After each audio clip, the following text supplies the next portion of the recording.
मैं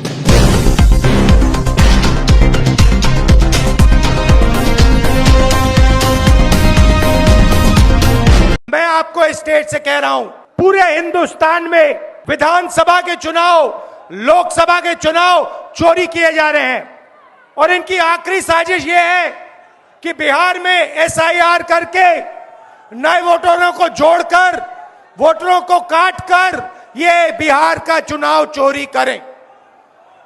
और मैं और हम सब इस स्टेज से आपको कहने आए हैं कि हम इन्हें ये चुनाव चोरी नहीं करने देंगे और बिहार की जनता चोरी नहीं करने देगी। क्यों? क्योंकि गरीबों के पास, कमजोर लोगों के पास सिर्फ वोट है और हम वोट चोरी नहीं करने देंगे। और जो इलेक्शन कमीशन कर रहा है पूरे देश को मालूम है, अब ये बात छुपी नहीं है और अब हम ये चोरी नहीं करने देंगे।